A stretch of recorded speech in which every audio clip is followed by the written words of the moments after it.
Peace, family, and welcome to this edition of the Drapetomaniac Podcast. This is Ayapo Yapa, the HDIC, that is, the head Drapetomaniac in charge. And we're here to have conversations on how to get off this plantation. Racism and white supremacy is in the DNA of this country. Excuse me. I'm sorry to interrupt. I just wanted to make sure that you listeners are listening to the Drapetomaniac Podcast on doayamedia.com. You are, right? Joe Biden made comments during the so-called siege on the Capitol that, quote, America's about honor, decency, respect, tolerance. That's who we are. That's who we've always been. Close quote. President-elect Biden, are you freaking kidding me? What country are you talking about? Definitely not this one. Honor, decency, respect, tolerance. That's who we've always been?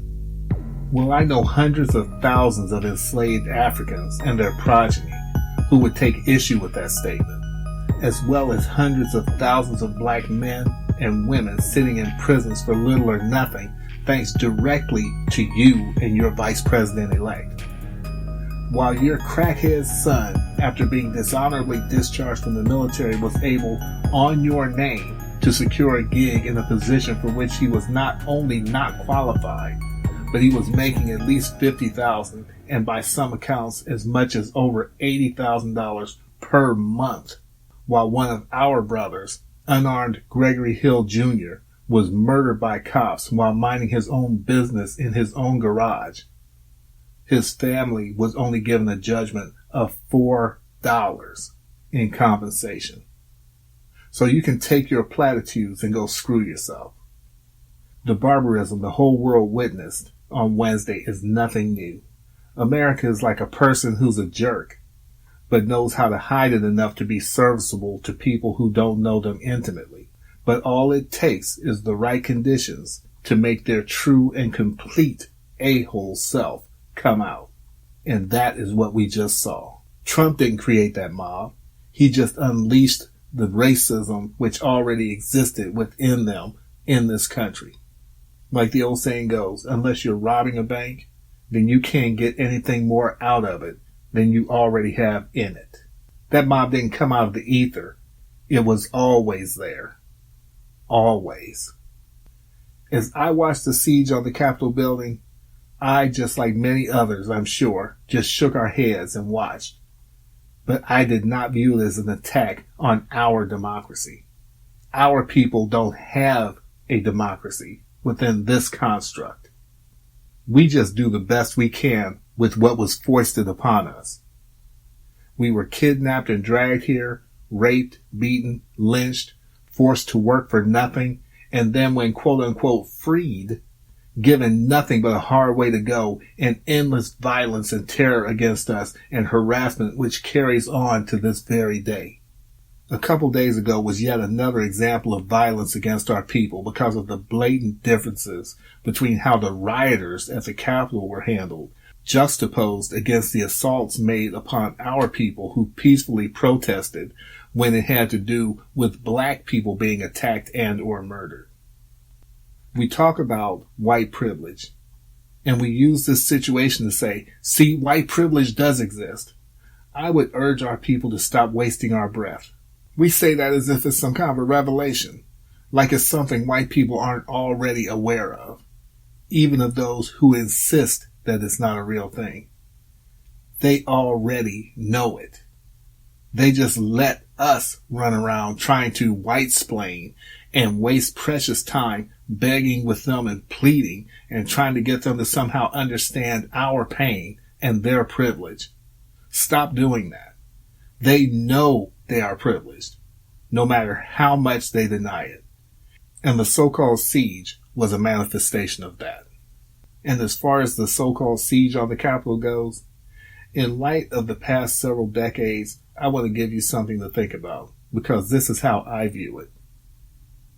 In 1915, the United States knew the Lusitania was going to be torpedoed and did nothing. and they used that to pull us into World War I. In 1941, the United States knew Pearl Harbor was going to be attacked and did nothing, and used it to pull America into World War II. In 2001, the United States knew what was going to happen to the World Trade Center, and they let it happen. And some would argue that they made it happen, so that they could use it to pull America into the Iraq War, as well as use it to strip away the few scraps of liberty the American people had left, if any.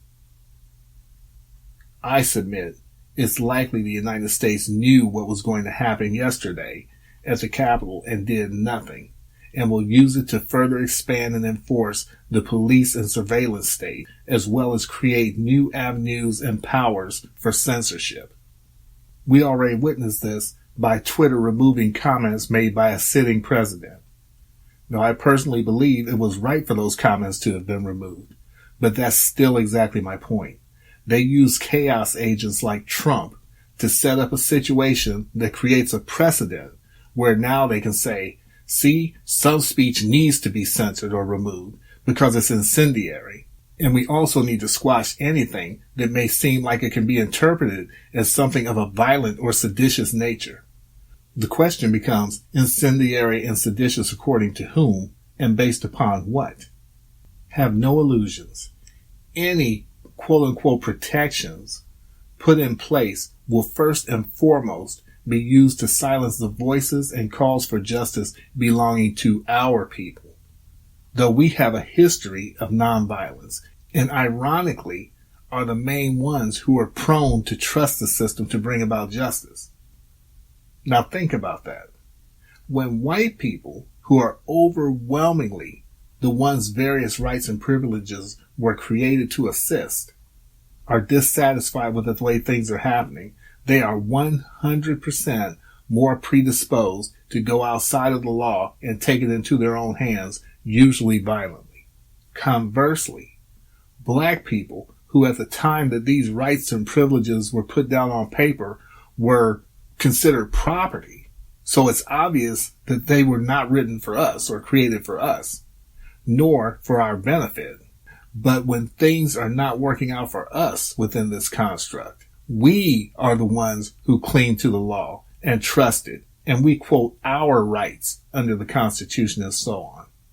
How frickin' backward and ironic is that? And as I've heard it said, and I agree, white people are judged by the spirit of the law. Black people are judged by the letter of the law. When we have the law applied to us at all, and they don't just override it.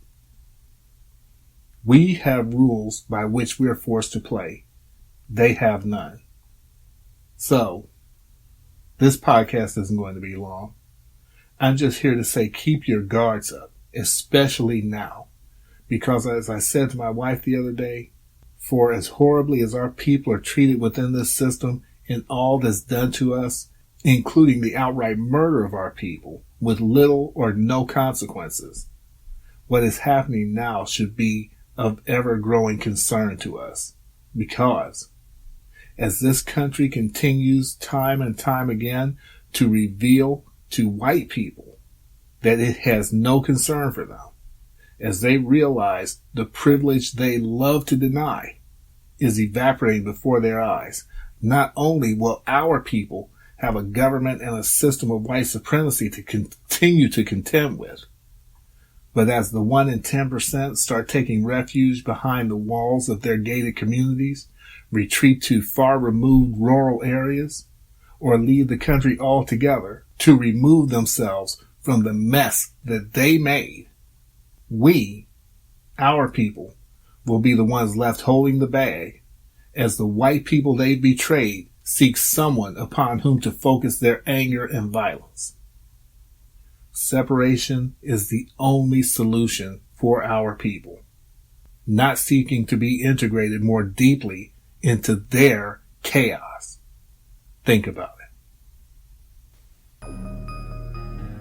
Thank you for listening to this edition of the Drapetomaniac Podcast. This was Ayapo Yapa, the HDIC, that is, the head Drapetomaniac in charge. Wishing you peace and blessings, sanity, safety, and security through separation. And until next week at this same time, I'll see you on the run. And thank you again for listening to the Drapedomaniac podcast. Tune in next week at doiamedia.com. DOEAIAMEDIA.com. And again, we'll catch you on the run. Peace.